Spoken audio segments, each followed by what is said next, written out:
ladies and gentlemen of Hashtag Nation. How are you doing tonight? I'm Mario Granado from Hashtag Sports, along with my colleague, Paul Wineski. Paul, I was on vacation for the past week, as you know, and you decided to let everyone else know. I was just very Yeah. curious. Uh, how long have you been a closet fan of Matt Barkley? Oh, come on. Come on. I was not a class. Okay, full discretion. Cut a video. It's got about 1,600 views on it of Josh Allen or Matt Barkley because the Facebook pages and Twitter it just exploded with, well, Matt Barkley's out playing Josh Allen. So I wanted to see how many people would actually be able to defend Matt Barkley starting. And it was a pretty pro Josh Allen crowd. I, I I said I'd have an honest conversation about it. I was not in any way supporting. Do not confuse that. Do not confuse. I was not supporting Matt Barkley as a starting quarterback for the Buffalo Bills. That's a misrepresentation, sir. Well, I just thought it was very funny that the fact that I was in the middle of a 12-hour trek of driving back from Virginia Beach, and all of a sudden I get a notification on my phone that hashtag Hashtag sports live. the Sunday drive, no less, was going live, and I'm like, I know, interesting, right? very interesting. So yes, Joe from Believers Talk and John Roberts were in here. Cameron Davis, how you doing? Yeah, I'm about to tell some ghost stories, and if you've been a fan of the Buffalo Bills, you know what those are. So. The thing that I wanted to start out with is the fact that we talk about Sportscaster, we talk about YouTube. I cannot wait. Good thing Joe from Believers Talk is here. Thank you guys for supporting multiple avenues to find us. As I go to my link right now, just underneath my name, if you haven't become a fan of Hashtag Sports on Sportscaster, just go to sportscaster.com/hashtag sports. Please become a fan. You can get notified of all of our videos when they go live. We're going live on Saturday for the pregame, and then when the season starts, we're going to be calling the game along with Joe from Believers Talk, play-by-play, color commentary. You guys get to hear us all the time. So, and then we also will do a post game right after that, simulcasting on Sportscaster and YouTube. So, a lot of you that decided to come on to Hashtag Sports and be subscribers and join Hashtag Nation, we thank you. And those post games are going to be coming hot and heavy. So. We just wanted to thank you guys for the support and the stuff that you guys have shown us. So, the thing with the Barkley and Allen, and we'll get to the comment section in 1 second. I just thought it was just a good discussion point because everyone was losing their minds what Barkley was doing. He was going against twos and threes. He was running the offense a little bit more smoothly than Josh Allen was, but that's not a cause for concern of him losing the starting position. We were just talking about it, like you said multiple times on the broadcast. We're just having a discussion. We're not saying that Barkley's going to start over Allen. Usually what you want in your backup quarterback is a guy that can come in and go 500 for you if the starter goes down. That's all you really want. And the most popular guy in town is always the backup quarterback because he has no pressure on him. There's no pressure on Barkley to do anything right now except for develop Josh Allen. So I think people they just saw the title of it and they just lost their minds, which seems to happen every once in a while. Oh, wait, you mean social media is reactionary? No. Come on. Really? People post stuff on social media without like thinking first? Yes. Come on. That happens. That doesn't happen. No, that doesn't happen.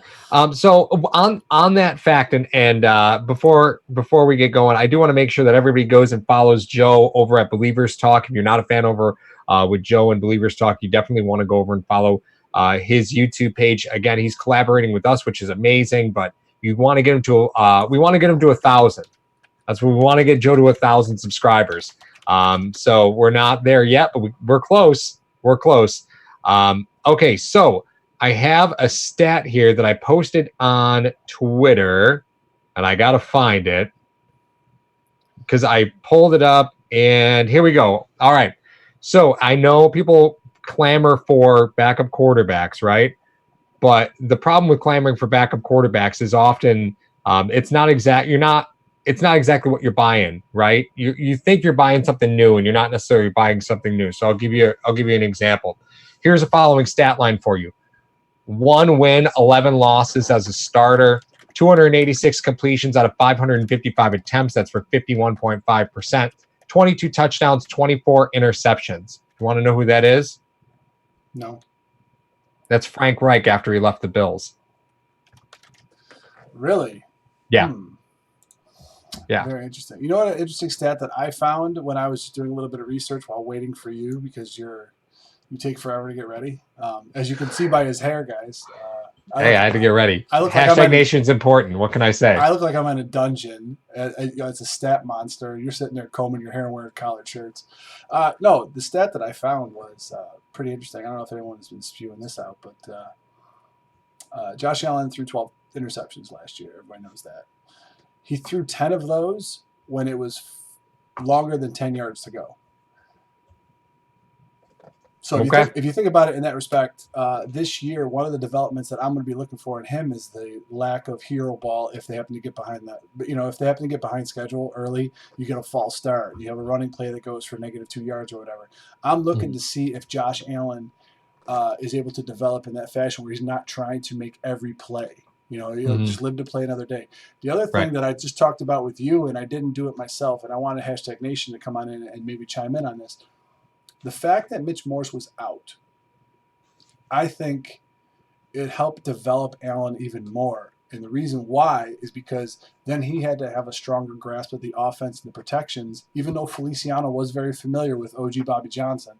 I really think Morse being out accelerated the development of Allen in this camp and this preseason. What do you think? Yeah, I do want to call out into in the comments section. Where was it here? Commenting about hero ball. Where was it? I saw in the comments section about the crossbody throws. Who said that? I'll look for it. You can go ahead. Yeah, I swear I just saw it. I swear I just saw it in the comments section.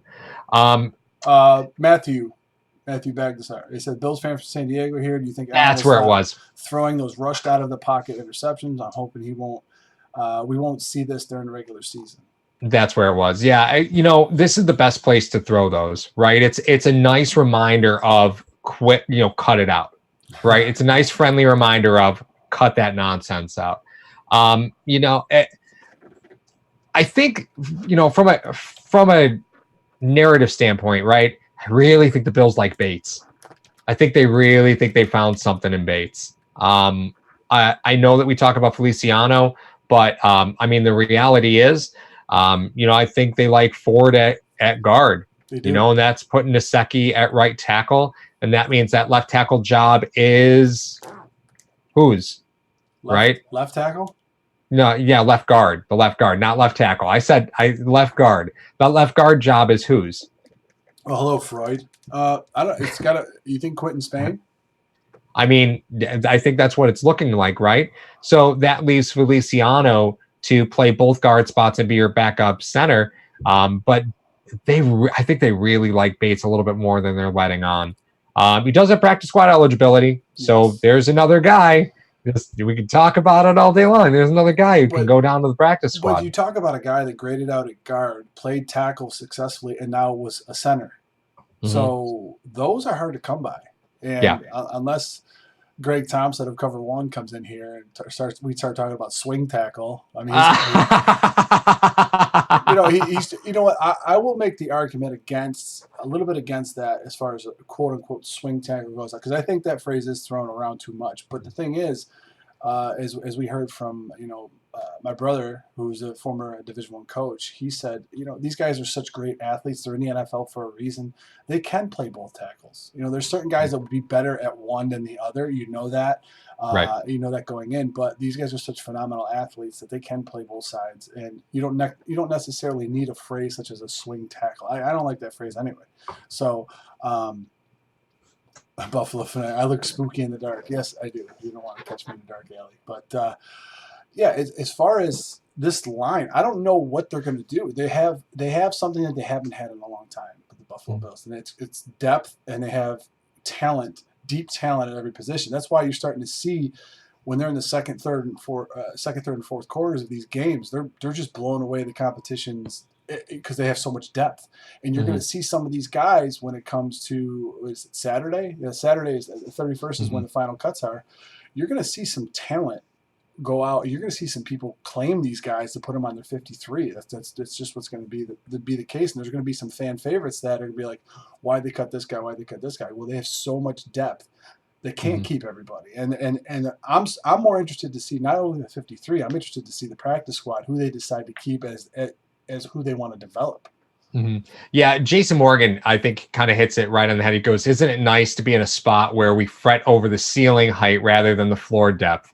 Yeah, I mean, that's a great way to sum that up. Apex Zero says Bates will be our utility guy. The Bills have a lot of utility guys, right? And again, the versatility to have a tackle that can play both right and left tackle. There's not many of those in the league that aren't already starters. You know, like that's a huge ability. And the fact that the Bills have guys that can move all over the line. You're not asking Bodine to play guard. You know, when they signed Spencer Long, I don't really know if they thought he was a guard either. I'm sorry, I don't know if they thought he was a center either. I think they saw him more as, you know, we'll sign him. He'll give us some depth at guard. He could back up the center position if we need him to. Yeah. But they've looked at options elsewhere. They really spent a lot of time with Long at guard. So I think that's kind of where they foresaw him contributing to this team. But again, I don't even know if he's going to make it. Like this is a nasty team to make this year. A very, very, very nasty team to make. Yeah. And we're going to learn a lot from this upcoming game. So I want to ask you, Mario, your 3 players, right? Think of 3 players that either would benefit or be hurt by being in or not being in the final game, right? So who are your 3 players that you're looking to see going into this final game? What are you looking for? Because we all know that this last game is a big deal. And, you know, I know we saw A.J. McCarron put the team on his back, carry him to victory last season, and that earned the Bills a 5th round draft pick, right? It had A.J. McCarron going out and looked like Matt Leinart. He would have been worth nothing. Yeah. Well, you can get the Bills a couple of years ago when they played Sammy Watkins and threw to him 65 times in a row. And then traded him the next week. How's his leg? Yeah. All right, that's fine. You know what? I was surprised during the Detroit game how late Zay Jones was still in the game. I think that's one guy that if you see suit up, because we have, you could pretty much break it down into if a guy suits up, like if Duke Williams, he's slated to suit up and play. If he doesn't play, they've made their decision on him. Either they're going to play him because they're not fully sure of what he brings to the table, or they're going to play him because they want to market him to somebody else, or they don't play him at all because they've already seen him enough what they want. He's made the 53. So how do you balance some of that out? As far as the offense goes, you know, you're talking about, I think the running back depth is a big deal. I think you talk about if TJ Yeldon's in the game, what is his status? If you're talking about, I think Murphy and Perry play the whole game. If it were up to me, I'd put Murphy and Perry in and that's it. Call it a day. So I think what's going to be told is the fact of whoever doesn't play, you can pretty much book that they're going to be making the 53. So just look for a number of guys that don't have pads on, and then just start marking those guys off on your 53-man roster. Right. Who are you looking for? I need to see if Zay Jones is playing in this game or not. That's the biggest name to me. Like, I know Duke Williams is playing, right?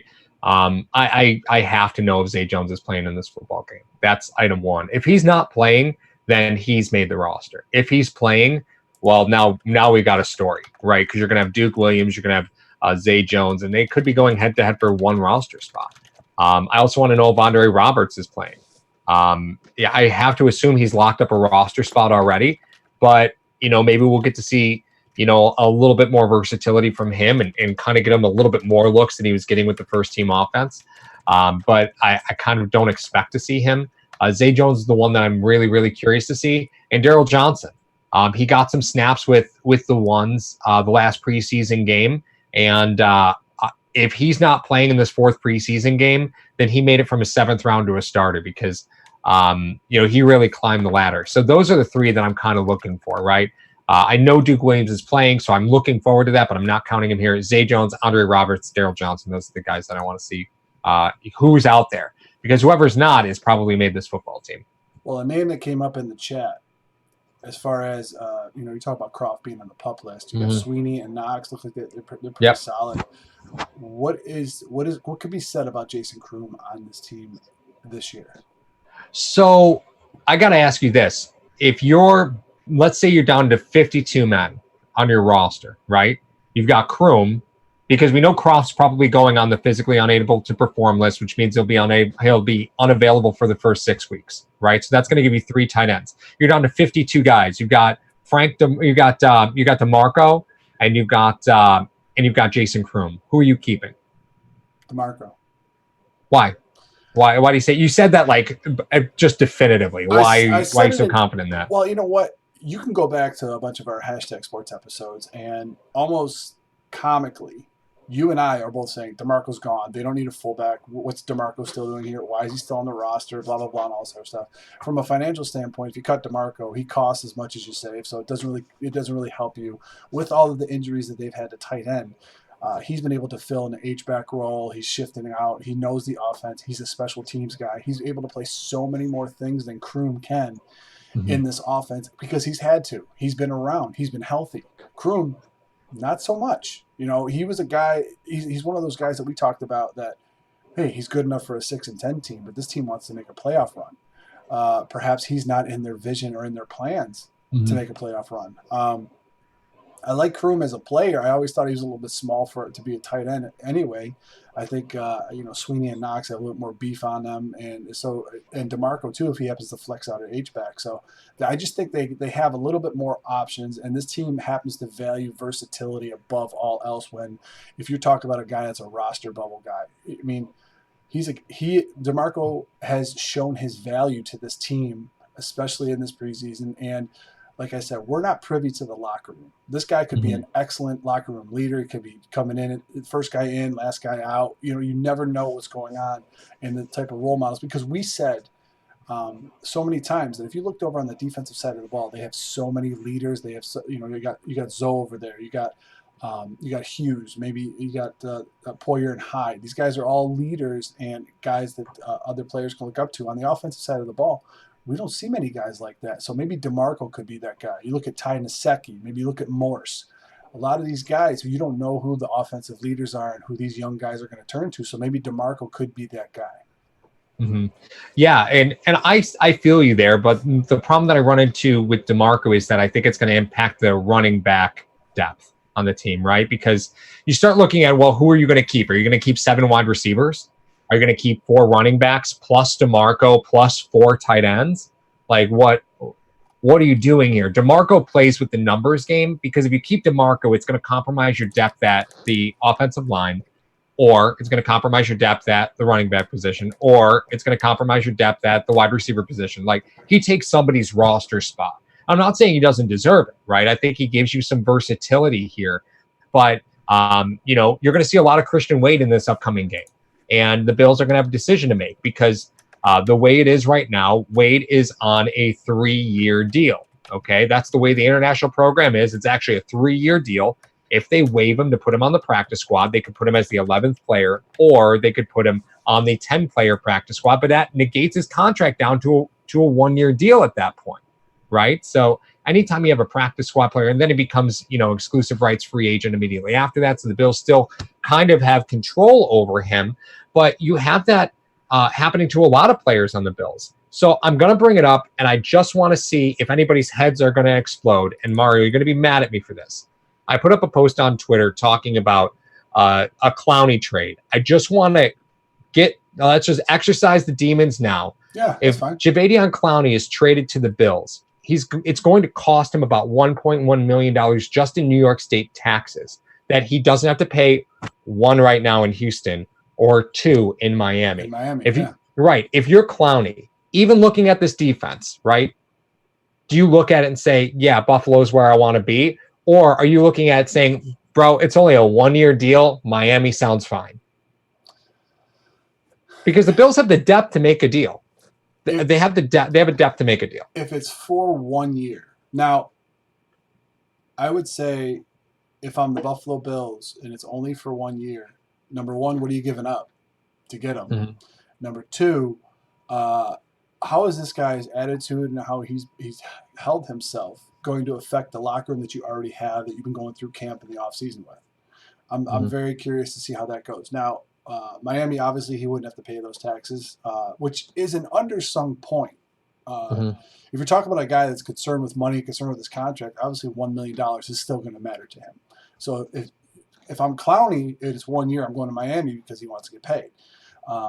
If I'm the Bills and it's only for 1 year, A, what am I going to give up to get him? And B, if my goal as the Buffalo Bills is to re-sign Jadeveon Clowney, you have to know that Dawkins, Milano, White, and Poyer, and all those guys, it's going to leak into their contracts. And do you want to? I mean, when we watch the Embedded series, Brandon Bean was saying, you have to watch out what you pay guys because everyone else sees that, and that's a big deal. And then when you see this, when you see Xavier Howard in the division get a huge contract from Miami, and then you have Tre'Davious White to deal with, and now if Clowney goes to Miami and he signs an extension.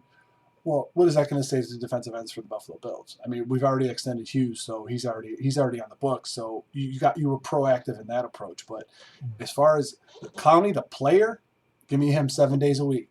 But these surrounding factors that go on into signing Jadeveon Clowney, I think, are going to be a little bit muffled in the locker room. What do you think? Yeah. So I mean, if you have an established offense, right? We've seen teams do this in the past where they make a play to get, listen, we're pushing our chips in the middle of the table. Let's give up a little bit of future control. Let's just do this 1 year thing, right? Let's push the chips into the table. I don't think the Bills are really there, right? I don't think you take a Buffalo defense, you put Clowney on it. It's scary on paper.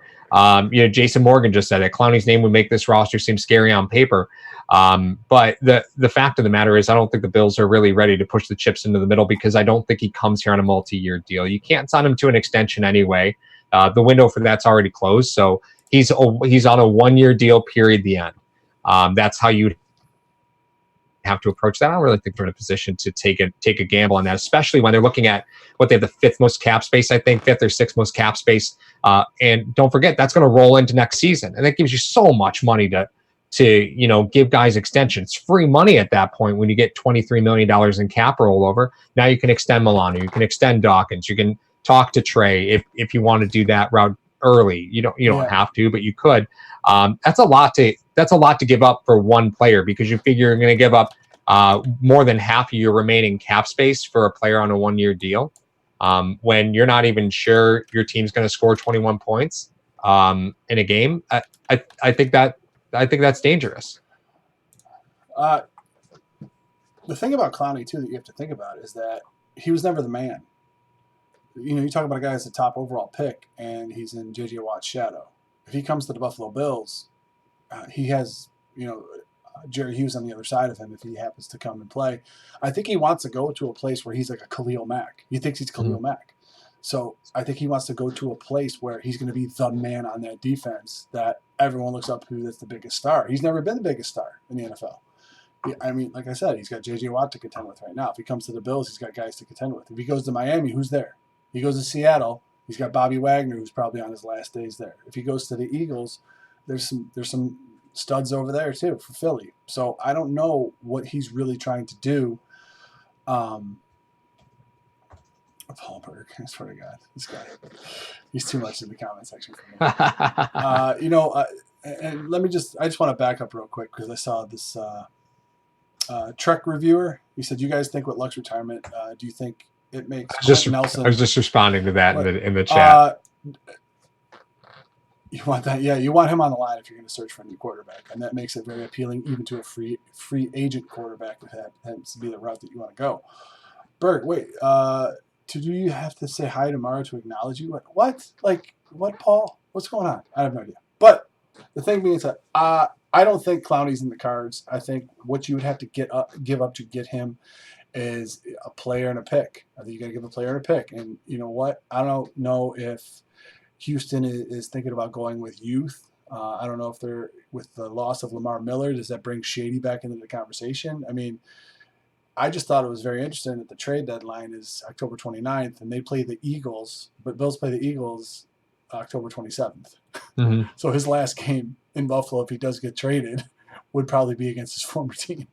That's funny. That's funny. Joe from Believer Talk going to be at that game, so we're going to be doing play-by-play for that on Sportscaster. Yeah, Yeah. so I don't know if that's going to be in the cards for it. But another thing that I looked at as I was, trolling through the stat machine, the 4 years prior to coming to the Buffalo Bills and the 4 years where he was a Buffalo Bill and LeSean McCoy, you're speaking of, his receiving numbers are pretty much identical. And we've seen the litany of quarterbacks that the Bills have had in that time. So, but the only difference is he has like 50 or 60 less carries over a 16-game span and has over 200 yards less of rushing.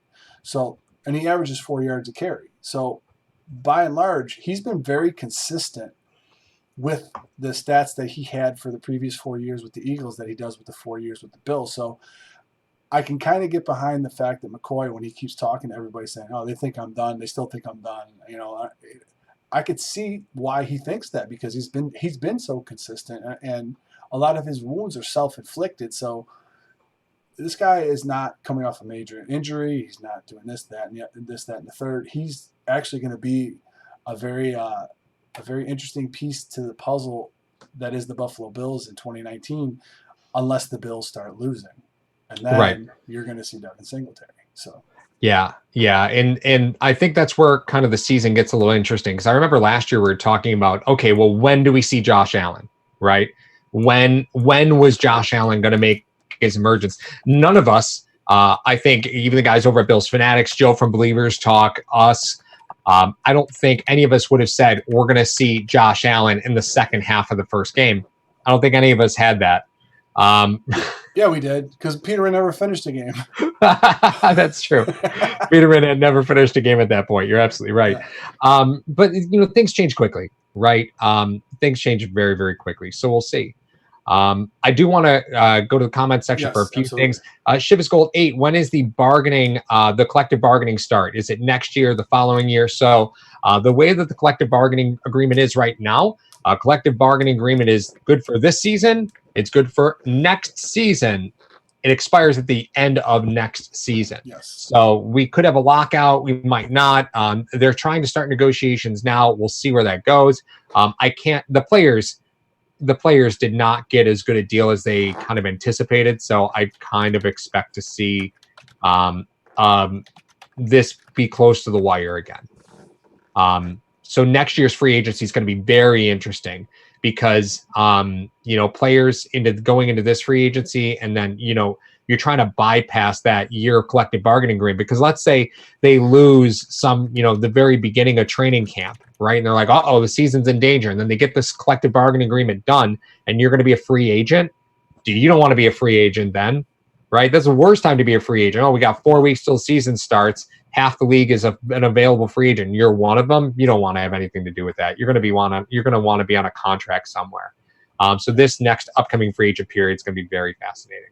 Yeah, and we had a discussion about that a couple episodes ago, and we were saying, well, some of the agents might be getting insider trading and whisper to their clients, listen, you don't want to sign a contract before the deadline because of the things that we're going to do. But if you looked over the last 2 contracts of the CBA, you got the rookie wage scale, you got the restricted free agents, unrestricted free agents, and you have all this stuff that ties players to teams and gives the owners all the leverage. Why would you put your trust in that they're going to fix it this time? So I do agree with you in the fact that, they will want to have a contract before the new CBA comes in or the lockout is, if it does happen. But in that other case, that could be a case where the CBA actually works in favor of the players this year. I know we talked about one of the ideas was you don't count the rookies' wage, the rookie contracts on your salary cap. That'd be a way that veterans can actually get signed. More veterans would get signed to teams. So. Yeah, and that was one thing with the Players Association. Again, let's not forget, I know to us it doesn't seem like it was a long time ago, but this is a whole new group of players from the last time the collective bargaining agreement was negotiated. So they've got different priorities. We'll see. John Schuler, it seems Oliver has been really struggling, but he has been double teamed a lot. With Hughes playing in the regular season, will the struggles for Oliver decrease, or is this going to continue to be a struggle? I know that the Bills got him early in the draft, but he was far from a finished product and came in a little bit lighter than I think that they wanted. So, I feel for rookies, man, because they just have a nonstop train. They play an entire college season. As soon as that season's over, they start doing combine prep, right? And it's just nonstop for them. From the start of last college football season, they haven't stopped. There hasn't been a break for them at all. No. And Oliver had dropped some weight before the combine to try and show at his pro day that he could play defensive end or defensive tackle. So I don't think he's really at the ideal weight for the Bills just yet. And his body's just going to flame out. It's going to struggle. You're going to see him on a you're going to see him on a pitch count. Now, where they put him, I think, is going to be important. So, Mark, what would you think Oliver would be more effective, next to Hughes or next to Lawson? Which one do you think Oliver would find more success with? Well, in the conventional NFL that you and I grew up with, and you're not that much younger than me, Paul, so I'm going to say that you and I grew up with, the right side of the offensive line is the line that's more of the run-blocking line. So that's Lawson's side. That's why Latulele's over there. That's more of the run. That's where the quarterback that's where most right-handed quarterbacks, that's where they're looking first the majority of the time. So that's why your left tackle is one of your most important pieces for pass protection. So that's why Hughes is on that side. He's your speed rush and everything. As far as that goes, I would want to have a bigger player in there to that side in a conventional. But, we've seen the Bills drop Lorenzo Alexander down in that same spot where Latulele goes. So, it could be something where as they rotate in, as they're doing all their shifts as the Buffalo Bills do with their defensive front, the guys only play 55, maybe 60% at max of the snaps. You could see him, rotate in there and even maybe play a little bit outside if they decide to go 3-down linemen at some point. I would prefer Oliver to stay next to Hughes because Hughes is going to have you're going to have to put two guys on either one of those players. Now, if you want to double Oliver, Hughes is singled up where he can create havoc. If you decide to double Hughes, then Oliver can get right in the quarterback's face in a matter of time. So I like putting him next to him over there because I think it gives you more versatility. And we haven't seen Oliver, even though he can do it, from a 3 technique stop the run effectively, especially at the weight that he came in. You and I both know from a number standpoint, it's about a $5 million difference for a fifth-year option for a defensive end, first-round defensive end versus a first-round defensive tackle.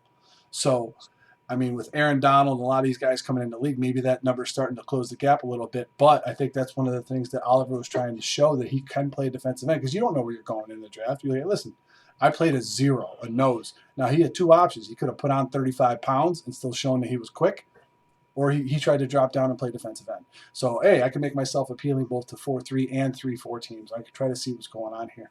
So, like I said, a long-winded answer to your question, I like him on the side with Hughes. Where do you like him? See, I disagree with you. And the reason is because Hughes has a tendency to try and hook the tackle, right? So what that does is it makes life easy to double Oliver, right? It makes life easy to double him, because Hughes is always trying to hook the tackle. He's always trying to loop around and hook the tackle. So that's why you blitz Milano behind him. But that's what I mean. If you want to stop getting Oliver doubled so much, you have to bring interior pressure along with it, right? And we've seen the Bills mix in a little bit of stuff, right? But I'd be very fascinated to see how much Tremaine Edmonds blitzes this year. They did try and blitz him early in the season once he started getting eaten up by play action a lot. So that was kind of their cover, was to blitz Edmonds to try and get him out of coverage. And he comes in real high. Like, there were some fundamental things that he needed to clean up. I haven't seen enough of him in the preseason to be able to tell you whether that's cleaned up or not. We'll have a pretty good idea by week 2 or week 3. Yeah. But I think you need to create some ancillary pressure. I think the threat of pressure makes Oliver more effective. Yeah. Right. And that's something you don't really worry about in the preseason. So I think this is kind of a wait and see. I know that Jordan Sinikowski had asked a question that you promised you'd get to it. Yeah, what was that? Well, no, just to follow up on your thing, you said that as far as Oliver goes, the threat of pressure is the thing that's going to help him. With Josh Allen, the threat of the deep ball, he's been throwing everything underneath in the preseason. So the threat of the deep ball gets the coverage back, enables him to hit Beasley and all those tight ends over the middle. So that's one thing that we got to look at. Now, yeah, Jordan came in and he said, do you think there's a chance that Josh Allen will retire 7 years out of nowhere? Do you think more QBs will start pulling in Andrew Luck? I thought that was very interesting because, you start to look at the quarterback dynamic in the NFL. Andrew Luck was following a guy that built the stadium that he was in. The team that he was playing for, how they became to prominence was because of Peyton Manning. Mhm. Peyton Manning was a number 1 overall pick. You're a number 1 overall pick. Peyton Manning won a Super Bowl there. You were expected to win a Super Bowl there. The amount of pressure and the amount of times this guy got hurt, I just think the pressure got way overwhelming for Andrew Luck. Because when you're following a legend, you talk to Steve Young about Montana, you talk to Rodgers about Favre. All these guys that have to follow legends tell you that it's not an easy task. When you're drafted number 1, Troy Aikman said, he goes, when you're drafted number 1, your responsibility is to win a Super Bowl. That's period, Mhm. the end. That's all you're responsible to do. When they pick you number 1 overall, that is your responsibility. You have to bring a ring there. And with all the changes that have gone on in Luck's short tenure in 7 years with the Indianapolis Colts, maybe he didn't see that. He got Quentin Nelson last year, and then their first signing in the offseason was Glowinski, a guy that was there that was a backup. Like, how are these guys going to protect me, coming into the future? They had all this money, they had all this cap space, and they didn't address their defense. So a lot of that was probably worked into there. And as far as we don't know the severity of the injuries that Luck had. I mean, the guy was 29 years old. He was already going bald. You've seen him on the sidelines. The amount of pressure that's on this kid is probably ridiculous. So I don't blame him for retiring at all. I mean, the guy made $97 million over his career. He's good. He's all right. And I really I thought it was a class act that, that teams could petition to get some of the guaranteed money back if you do not finish out your contract and you retire Mhm. early. The Colts and Jim Irsay were like, no, we're not going to sign that petition to get, refunded the bonus money. That's yours. So I thought that was a really class act of Jim Irsay and the Indianapolis Colts to do that. But the amount of pressure that's on him, I think if you start to see a guy that's following a number 1 draft pick that won a Super Bowl, that's where the pressure comes in. Mhm. Josh Allen doesn't have that in front of him. He has Jim Kelly, who didn't win a Super Bowl, but it was in the 90s. So you don't have that type of pressure. He does have pressure on him. I'm not going to say he doesn't have pressure on him, but he doesn't have the level of pressure that Luck had to face immediately right out of the gate. Mm-hmm. Yeah, and I've said this on other broadcasts, and I'll continue to say it. There's nobody in this universe who wants to be the quarterback for the Buffalo Bills more than Josh Allen. True. He wants it. That's it. And that's, I've said it 100 times, and I continue to believe that it's true. And quick fact, Andrew Luck has more hair on his neck than he does on the top of his head. That is 100% true. Paul Berg asks, I haven't noticed, but is Phillips spelled star from time to time? You've actually seen Jordan Phillips all over the line. He's played DN, he's played DT. So, yeah, he's been in the rotation pretty heavily. Mm-hmm. I'd be shocked if he gets cut tomorrow. I'd be shocked. I believe, did you see the tweet by Zane Jones' mother? Zane Jones' family is just a hot pot of drama. Always. Zay's dad is like so cavalier about defending Zay on Twitter. Zay's mom apparently put out a picture of Watkins and Goodwin's on the Bills and a picture of them on the Chiefs and the Niners and said one man's trash is another man's treasure. That makes me think Zay Jones is playing the 4th preseason game. That's what makes me think that.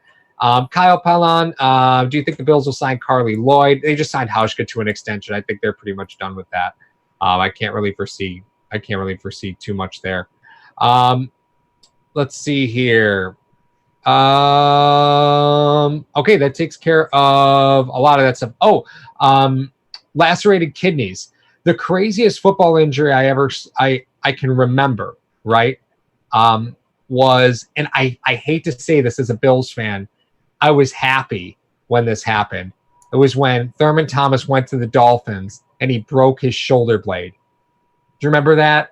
Broke his shoulder blade when he went to the Dolphins? Yeah. I was like, well, shouldn't go to the Dolphins. That's exactly what I said. I was a teenager. I feel terrible for it now, but at the time I was like, well, shouldn't go to the Dolphins. Out of all the teams in the world, you went to the Dolphins. Thanks, Thurman.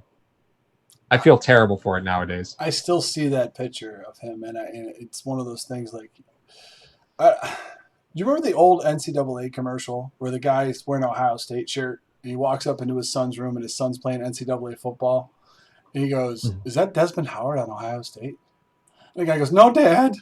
And you see him You see him score a touchdown for Ohio State and does the Heisman pose, and his dad goes, "Oh, that's really neat." And his son's like, "Yeah, you think so?" He goes, "Oh, that's good times." And all of a sudden, you see the TV come flying out of the second floor window and just break. And then the next scene is the dad going, "Dinner in 10, bud." You just no. Him in a Dolphins jersey was just atrocious. I can't even get by that. But another interesting stat that I found online about Josh Allen, if we could just circle around to him. Josh Allen, of his 89 runs last year, I guess only 22 of them were called runs. So what does that say about his development? I mean, he's the development of this offensive line, if you think about it, he played in 12 games. He had 22 just designed runs. What do you think going into year 2, how Dable is going to, and somebody already mentioned it in the comment, I think it was Fanatics. He said, "Do I have Dable tied up behind me because it's so dark?" He actually is. Believe me, if he was tied up behind me, you'd see him. Do you think that they're going to try to limit how much Allen runs, coming into year 2? I mean, or is that just going to be something that's going to be a part of his game and a part of the threat to get teams to play more man or play more zone against him, so he could find them soft spots to Beasley and those guys underneath? Oh man, I'm about to get blasted for this. Oh boy. Man, I feel like we had the same conversation when talking about EJ Manuel, didn't we? Like, oh yeah, you know what? We just want to make sure that we can keep him in the pocket, keep him safe and protected. He hasn't started, he hasn't started 16 games yet. God, I'm having nightmares. No, I'm not comparing it. I'm not comparing it. I'm just saying it's fascinating how different the same words in context could really mean such different things. Because they're not the same. Shivas Gold says that's apples to oranges. Yeah, it is apples to oranges. It is apples to oranges. Are you heavily drinking? Was that what was in there? Oh my God. The next time you soil this channel with EJ Manuel talk. Come on. But listen, I think there's an important thing about Allen, and that is that his arm is at an elite level. And the problem was that last year, teams knew that that's all they needed to protect against was Josh Allen 50-yard football, right? And that's what they took away. So what they're doing now is they're trying to say, listen, you have to be prepared for a full offense, right? It was stop the run. Don't worry about anything from 7 to 25 yards because not going to throw it. 25 yards and deep block out. Right. So that's what it was. And that's what they did. That's what they did to Allen. They took away the run game, and then anything 25 yards and deeper was shut down city.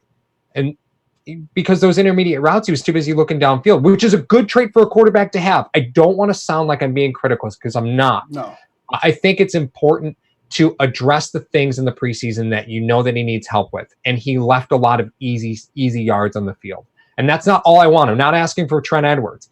But I think if you can bring the safeties down, that makes Allen a more dangerous option, right? And that's what you're trying to do right now is you're trying to get those safeties down. You're trying to utilize his arm for when the matchups are right. And you have to be able to give him the opportunity to recognize when those matchups are happening. I think that game of chess is being played right now. Which he has to develop that. A lot of the concepts that Dable's instituting into this offense, Allen has to read high to low.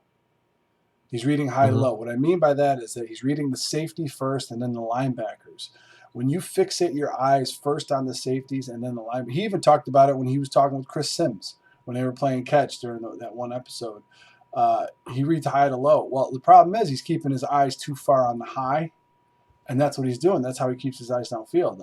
I mean, that's one of the traits that he brought over from Wyoming is the fact that he tries to play hero ball because he was the only guy. He was the only guy there. Okay, I got to try to run around until somebody opens up real deep, and I'll just heave it. Right. That's the way it works. But in the offense that Dable's trying to install, he's going to read high to low, read the safeties, read the linebackers, make his adjustments accordingly. I think they're going 1 to 2 to 3 reads for him to start. I think last year he was just saying, Dable was probably just saying, listen, we got patchwork offense here. We just have a patchwork offense. Try to read try to read 2 guys. Go to your first read, go to your second read, not their run. That's what we're doing. Mm-hmm. All right, we're gonna use these last 6 games after you come back from your injury to develop you for next year. So we're gonna have 6 preseason games in the regular season to develop you for next year. Now they didn't think that his running would have been so effective because teams were always worried about his arm. Hey, this guy's got a cannon. You got to cover all 120 by 53. This is what you have to cover with this kid. So that's why teams were doing that first, and he started to run. Then they started to creep up in the box a little bit. And then those were a little bit tougher because he went 1-2 read, then he had nowhere to run. So that being said, coming into this, the OTAs and the training camp and everything that he did, he's reading 1 to 2 to 3 now. So he's gotten to his third receiver. So we're going to see how that manifests during the regular season. Now I want to prepare Bills fans. This team is going to start slow. This offense is going to start slow. If you see a 17-14 game out of the gate with all the Jets' injuries and everything that's going on with that, don't worry about it. If you see a 20-13 game in week 2 against the Giants, oh my God, they really beat the Giants by 7. Don't worry about it. This is what this team has to do to develop this kid.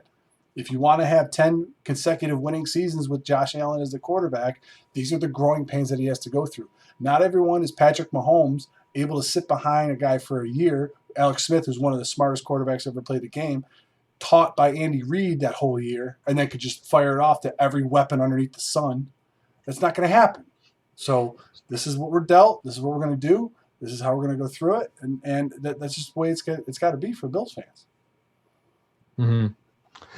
I do want to bring up time for a shameless plug. The hashtag sports Thunderdome Fantasy Football League is almost full. Mark, did you even put a team in yet? No.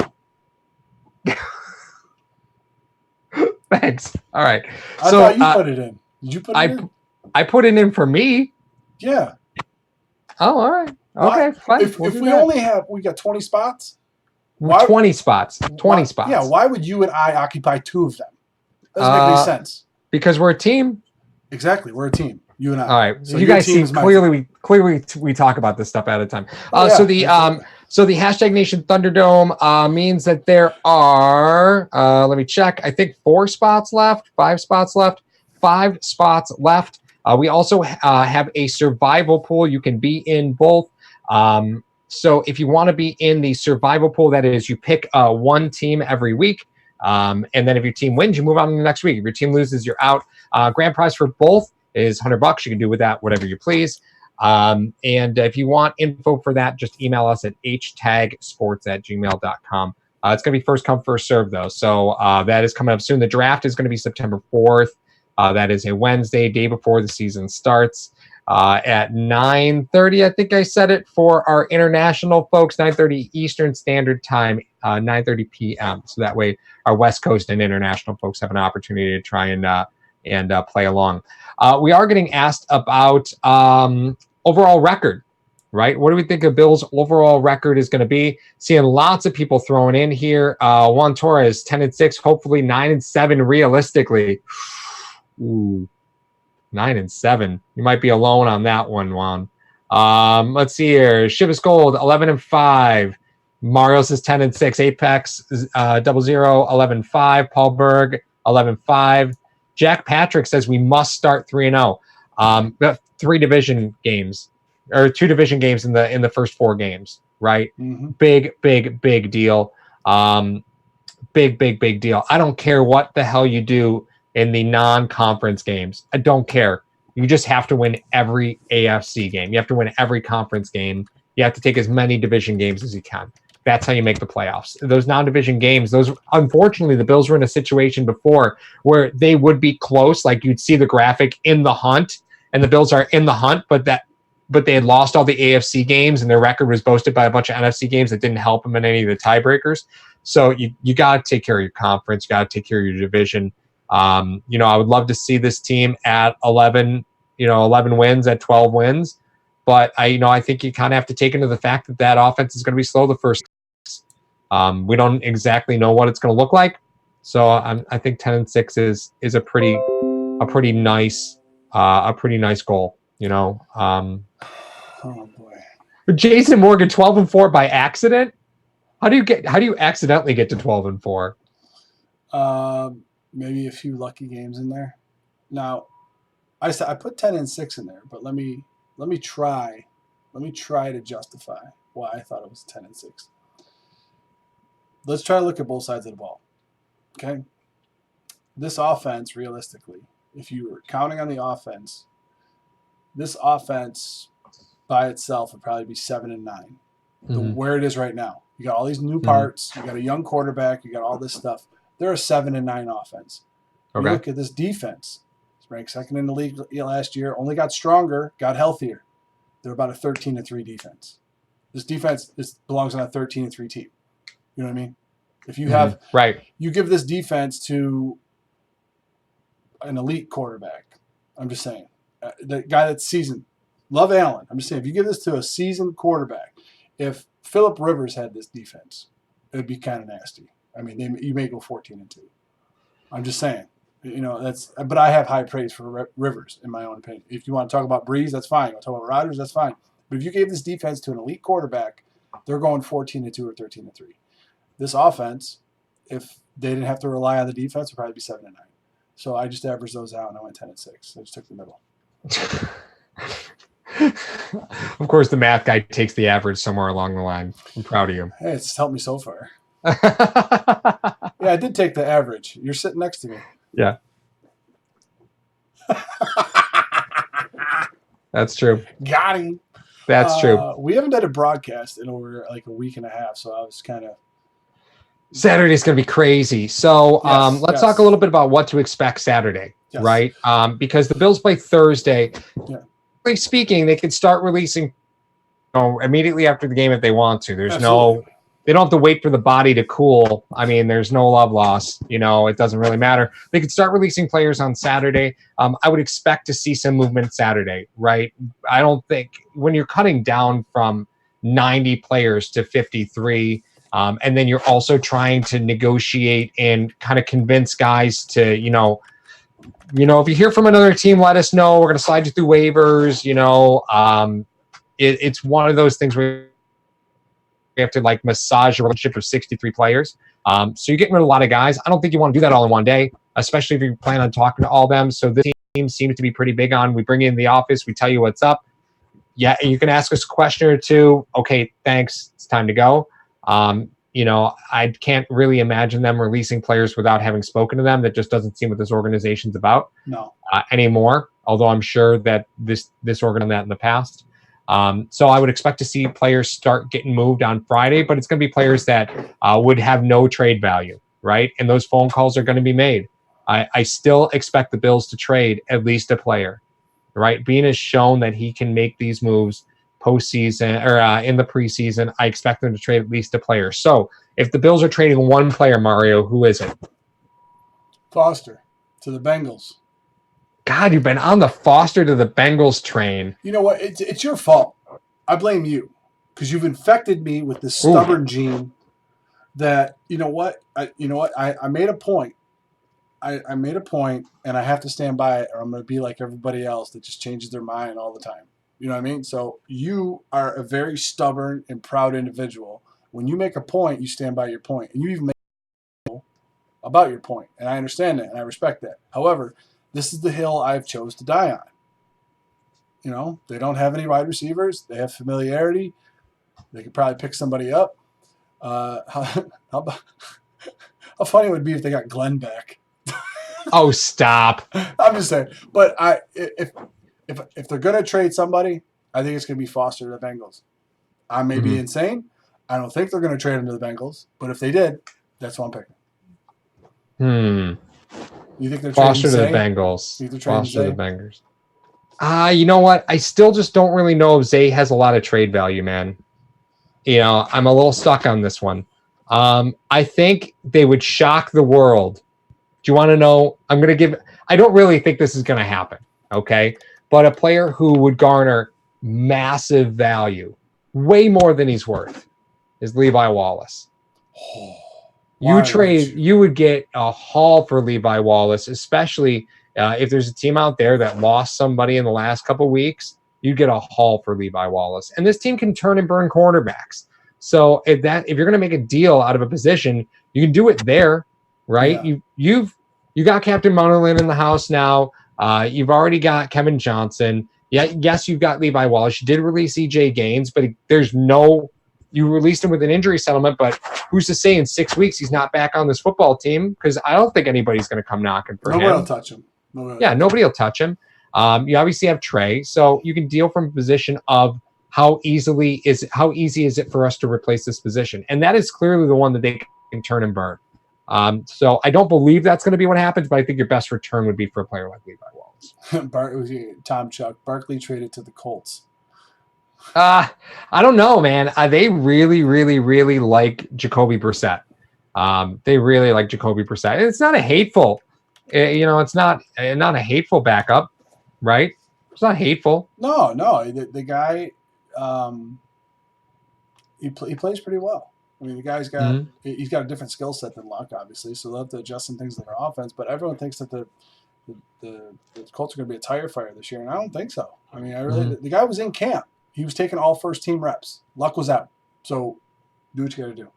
As far as Wallace, you talk about Frazier, former corner. You talk about McDermott, former corner coach, defensive backs coach, defensive coordinator. He played it. They know that position. They know how valuable that is. If anything taught McDermott anything about defensive backs, is that when he lost Norman and he had to draft the rest of his secondary the following year, and Julio Jones torches them for 300 yards. I mean, they got hurt that year in Carolina with their secondary when Norman left. He knows the value of having a number one true shutdown corner. And now you got those two other freaks in the back end with Hyde and Poyer. I mean, that makes a transition for any corner that has to play in this defense easier as far as all the help that kid's going to get. So is it kind of crazy to say you trade Levi Wallace? Well, from a financial standpoint, next year he's a restricted free agent. Or, no, exclusive rights free agent. Then he's a restricted. And so you got a controllable deal on this kid in minimum for how many years, unless you want to resign him. Why not? Yeah. Well, again, I'm not saying that that's the trade that you make. I'm just saying if you're looking to leverage as much capital as you can, that's the deal that you can make now, and it's not going to immediately hurt you. I mean, it's not the best case scenario, right? Yeah. But if you're looking for leverage down the road, that one makes a lot of sense. I mean, who knows? They might not trade anybody, right? We've seen them make trades in the past, which is why I would kind of anticipate them to make one, right? Especially with as much depth, these guys, they're going to be cutting guys who could be starters on other teams. And there's something, teams will trade 5th, 6th, 7th round picks for guarantee that they're going to not have to deal with, the player being a free agent again, right? So who knows? Especially if you're talking about a player who is waiver eligible. If you start talking about a player who's waiver eligible, let's say you are, what's a good example? Let's say you are the Pittsburgh, right? You're Pittsburgh, and the Bills call you and they say, "Hey, listen, we're shopping." Hell, it doesn't matter. Mike Love, Eddie Arbo. Okay, we're shopping Eddie Arbo, and Pittsburgh goes, "We'll take our chance through waivers," right? There's like 20 teams ahead of Pittsburgh in the waivers, right? So you really have to be careful when players start getting cut because you might end up on the wrong side of that waiver claim, right? If it comes through and Seattle's like, nope, we'll take them, that's fine. Or another claim that has waiver priority over you, or another team that has waiver priority over you, gotta be careful. So that's why teams are willing to trade 5th, 6th, and 7th round picks to acquire players that they wouldn't be able to acquire otherwise. Let's see here. I want to get into the chat. Milano could be on the block. Jason Morgan. Oh man, don't walk down the streets of Buffalo screaming that. Dear Lord. Yeah, I agree with Daniel Garvey. He said, "I don't see a trade, but you can never say never with Bean. Bean's always moving and shaking, man. I mean, the guy, even the guys that they bring in later, they're able to adjust to the system and be pretty successful." Trek reviewer came in. He said, "How about Barkley for Kelly and a 4th round pick? That could be higher depending on how Barkley does." If anything told you anything about Allen and how he plays the game, you need a solid backup. You need a solid backup because you don't know when he's going to take off out of the pocket and try to jump over 65 guys. You don't know that. That's not out of his repertoire yet.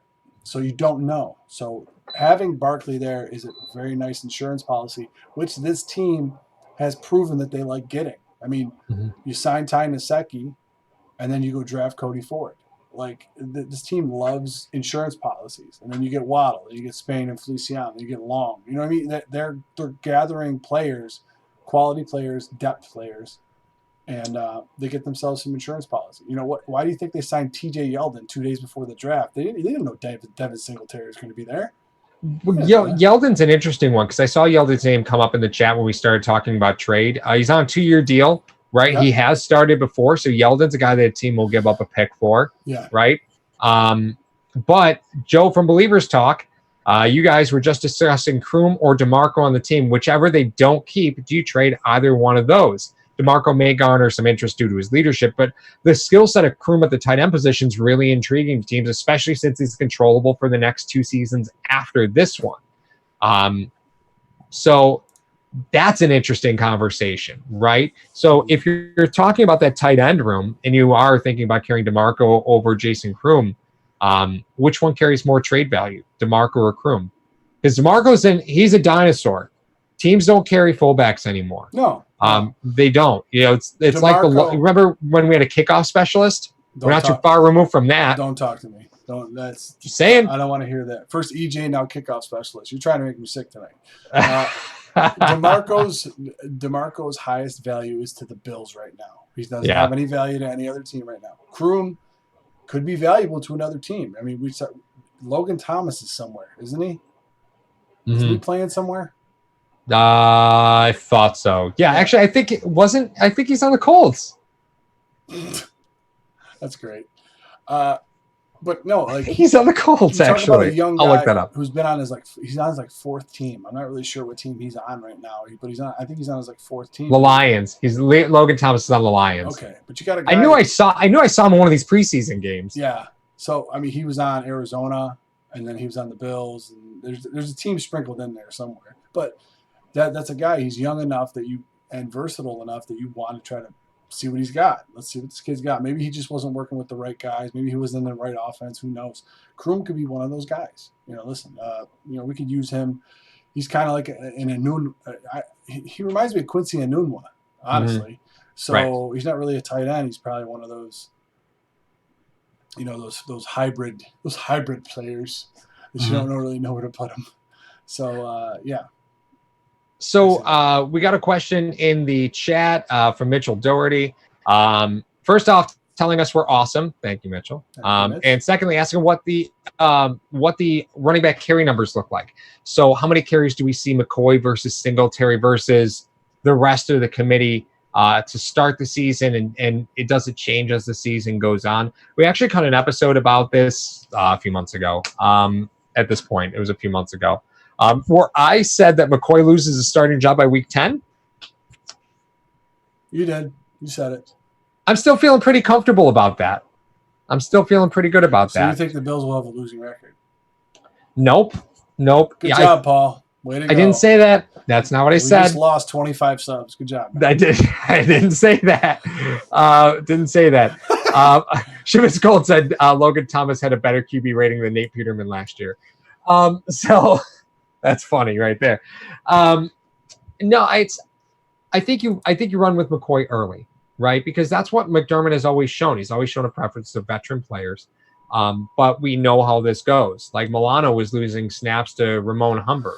Even though he was clearly outplaying Humber, he was still losing snaps to him. Devin Singletary is going to be the same way. These guys have had a lot done to their bodies. You don't ride a rookie running back that early. You saw what happens. You look at Kareem Hunt. Look at Leonard Fournette, right? And then go back and look at Alvin Kamara. Look at Christian McCaffrey. Guys who are brought along a little bit slower in that maturation process. It's just better for them. It's better for the season. So I gotta think that you're going to see Singletary very sparingly in the first 6 weeks of the season. And then after that, there's going to be a big, big difference because the explosion between Devin Singletary and LeSean McCoy is not comparable at this point. Singletary's simply a more explosive back. And I know a lot of people are going to be talking, clamoring for Christian Wade. And I understand that. I understand how exciting that is. Pause until you see what happens tomorrow, because he's going to get a lot of looks tomorrow. They're going to do whatever they can. You may see him as a kick returner. You may see him return punts. I'm excited to see that. That's what I want to see from him. I know that he can take a handoff and he can take it to the house.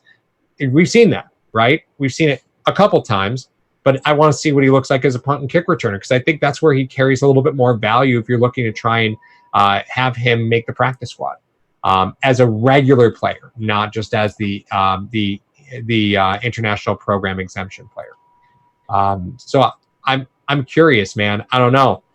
Devin Singletary in a lot of the drafts that I've been in is going before LeSean McCoy. So a lot of the draft nicks think that Singletary's the guy, and we'll see. McCoy's going to get a majority of your snaps up until week 6. And then you'll see Singletary start slowly chipping away. I really don't think you're going to see much of Yeldon or Gore or whomever, right away.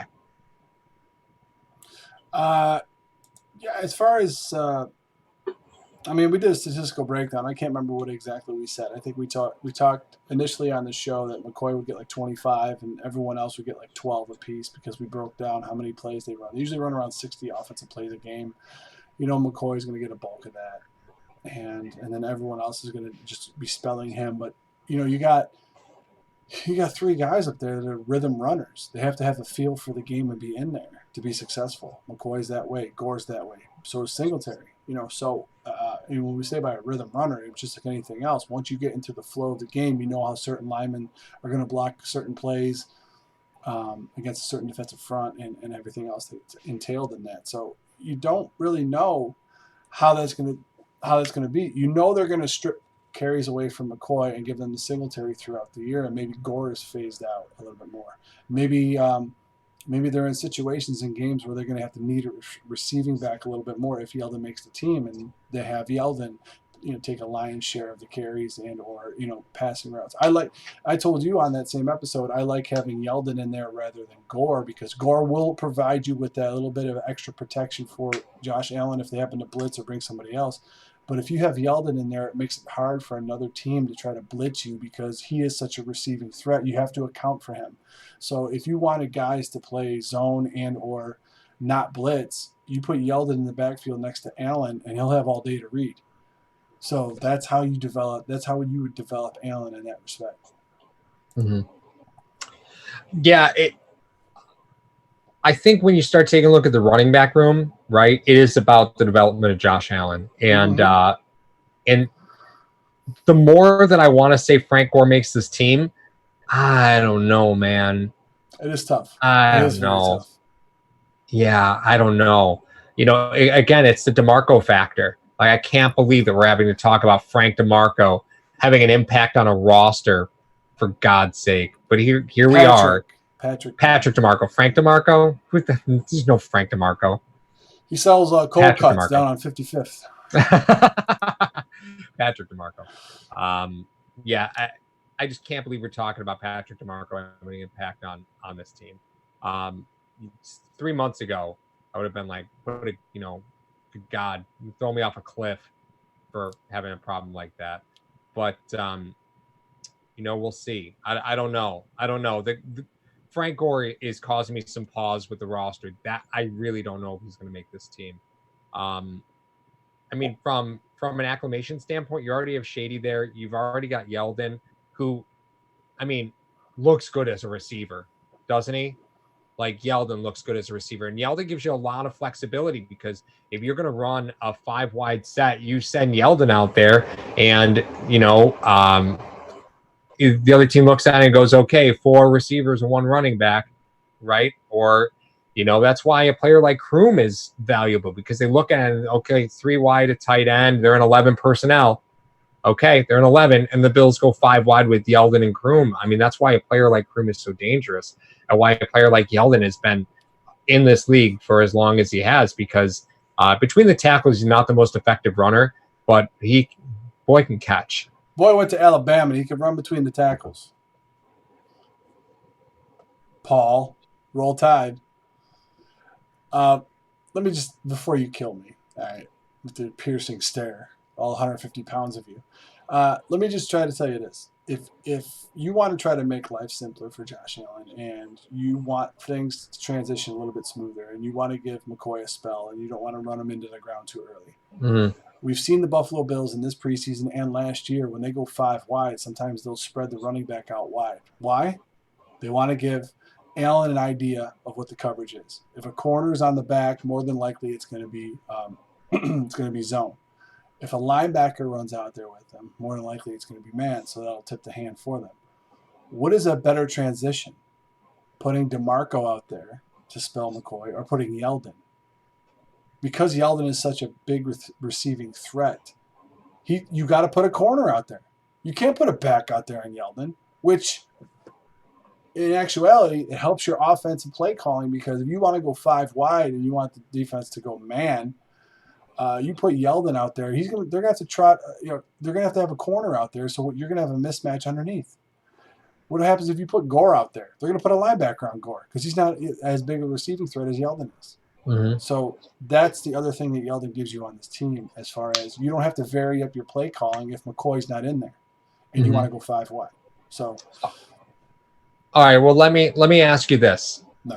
Jason Morgan mentioned something. He doesn't say this directly, but his comment gave me something to think about. So he says, Yeldon is slick. He's like a bridge to a wide receiver, where McKenzie is like similar, but a wide receiver. What's to say that because Yeldon is such a strong receiving threat, are Yeldon and McKenzie battling for a roster spot?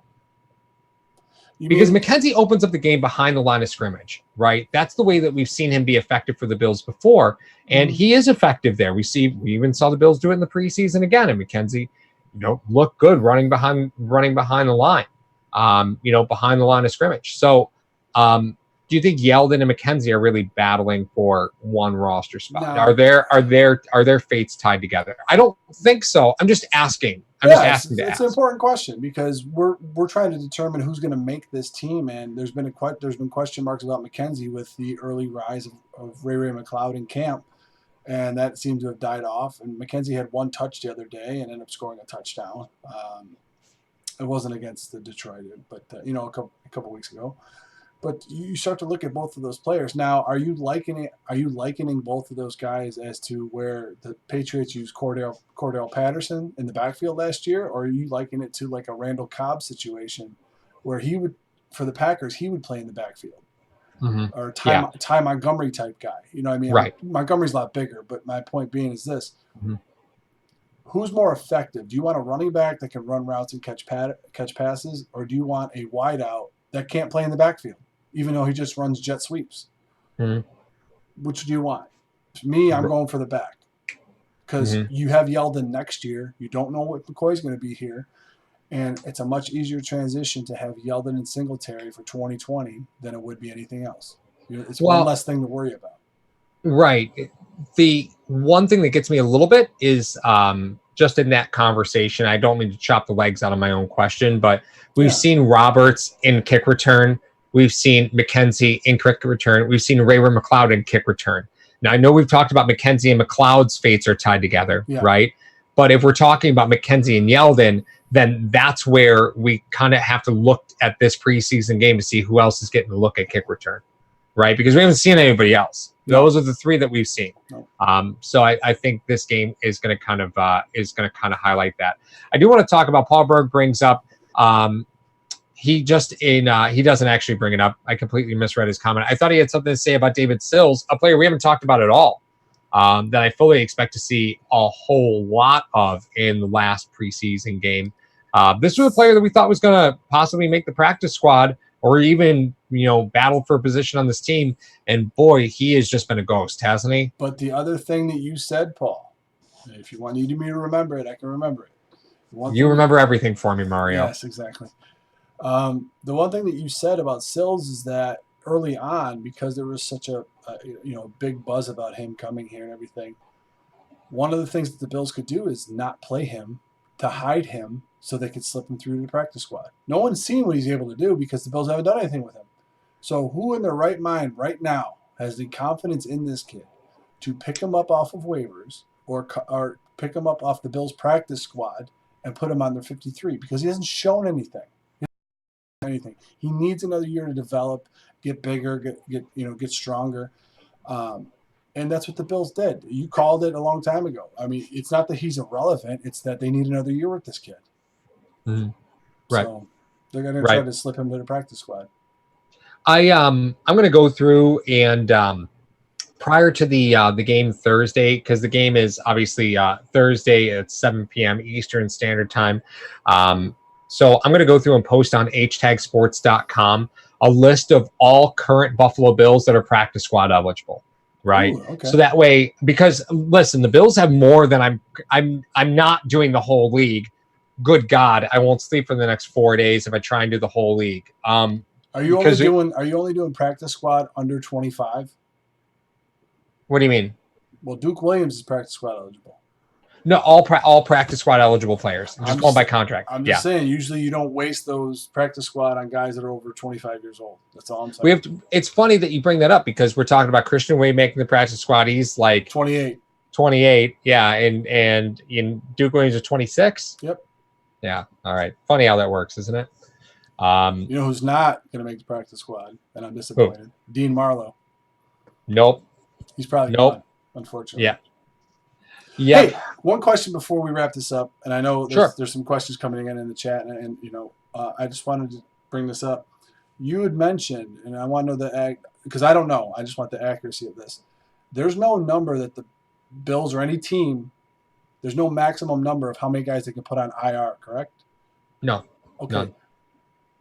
What's to stop the Bills or any other team in designating a player that they don't want to cut and or try to risk putting on the practice squad? What's to stop them from saying that the player is on IR? Mm-hmm. Nothing. Because you have a limited amount of space on the IR. You could just say, like, let's say Daryl Johnson. You don't think he's going to make it because he probably wouldn't. If you cut him, he's not going to make it through waivers. Right. Even though that's another player that needs another year, I think, just to be a little bit more effective and be a scary player. I think he needs one more year. But here's the point. What if you just said, all right, in the fourth preseason game when he played, he kind of tweaked something, and we're going to put him on IR? What's to stop the Bills from doing that? Well, remember, when somebody's on IR, they often are receiving full pay. Yes. Right. So they're getting paid. So we're talking about cash. It doesn't count against, it depends. Salary cap applications are a little funky when it comes to IR. Right. But there's still teams could place unlimited players on IR, which ultimately circumvents their roster limit. Right. So that is totally a thing. You can absolutely do that, but you still have to pay them. Right. So let's say Christian Wade stubs his toe. You put him on IR, but the problem again with the IR, he's not able to participate in any team activities. Legally.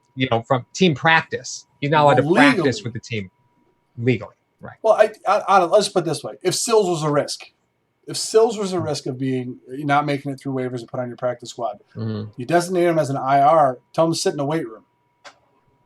Mm-hmm. Yep. Okay. What is there going to be cameras outside of one Bills drive saying he didn't tweak his knee? Look, he's running. It's so weird. It's so weird. Like, 'cause I only bring it up because Mike Love got put on the IR today, and a lot of the hashtag nations chiming in and saying that Mike Love was he was one of those guys that they thought was going to make the roster, and they IR'd him, so no one else could touch him when he's on your IR. Well, and this is kind of where things get a little different, right? So, the PUP list, the physically unable to perform list. Yeah, completely different thing though. It's completely IR, different. Yeah. It's IR, but not IR, right? So like Tyler Croft is going to qualify for the PUP list, which means he's not going to be eligible for the first 6 weeks of the season. But you can't just put anybody on the PUP list. They have to have not practiced for a certain period of time or within a certain window. So anybody that's in training camp right now, you can't do it. Like Morris, just as an example, he's not eligible for the PUP list because he practiced for long enough that he's not eligible to put on the PUP list. Tyler Croft, on the other hand, is a different circumstance. He is PUP list eligible. Again, there's no limit to PUP list. If they didn't practice and haven't been practicing, then they haven't been practicing. That they could be PUP list. That's totally available. Totally available. It's weird. I just didn't know if more teams, and it was funny. Shiva's come in and said, I think like a Patriots coach. It seems like something the Patriots would do. They have 26 guys on IR. Amazing. Every one of their guys that weren't on the 53 is on their IR. Well, we have a lot of injuries in camp and stuff. But you do have to look at, there's only so many players you can bring back from IR, right? So you have the designation to return. So you got to be careful with that. You got to be real careful with who you're going to designate to return. Paul Berg says Mario is a Patriots apologist. Oh, man. Strike him off the Christmas card list. He said worse. That's probably true. You said worse, and I still talk to you. I'm normally sitting next to you when I do it, too. So there's that. I'm excited about Saturday morning. So much is going to happen. So we're going to be Saturday morning sportscaster, 8 a.m. Eastern Standard Time, and then we'll see what happens. Yeah, there it is, right down there. Obviously, for play-by-play, we're going to be teaming up with Joe from Believers Talk. If you're not following Joe for Believers Talk on YouTube, make sure you head over and check him out. Also, if you want in on the hashtag Sports Fantasy Football League, there's only 5 spots left. $100 winner take all. It's free to play. Or the hashtag Survivor Pool. All you have to do is just email us at htagsports@gmail.com. We'll send you the invite. You have to be a subscriber, though. If you're not a subscriber, you're not following us over on Sportscaster, we're going to give you the boot. This is for our awesome community of people, the 50, 60, 70, 80, 90 people that join us for these live broadcasts. You'll be given a lot of exclusive content through the fantasy league that you wouldn't get otherwise. We will not be shy. We'll not be shy. No, not at all. And a 20-person league. 12. That's insane. You're insane. You're nuts. It's gonna be fun. You're nuts.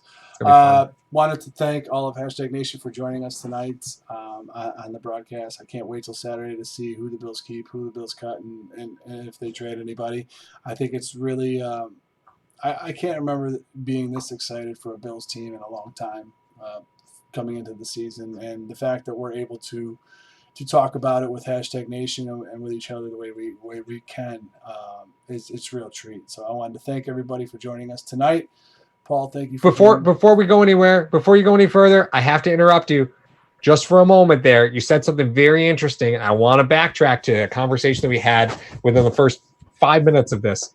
We were excited about this Bills team, right? Yes. We were thrilled and excited about this Bills team because of what we were building, right?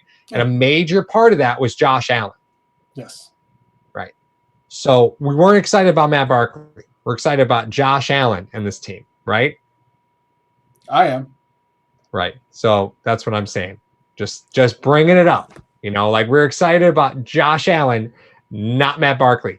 Maybe the two of them together. It's like the dynamic duo, like Batman and Robin, right? But let's be clear, Barkley's Robin. And Barkley had a 2-to-1 interception ratio in his career before he came to Buffalo. So just guys, you don't have to defend your boy. It's okay. It's okay. You eat ranch, you like Bavarian cream, and you like Matt Barkley. I still accept you. You still not kill me on Saturday. All right. Hashtag Nation, thank you for joining us. Go Bills. Thanks for riding with us. We're out.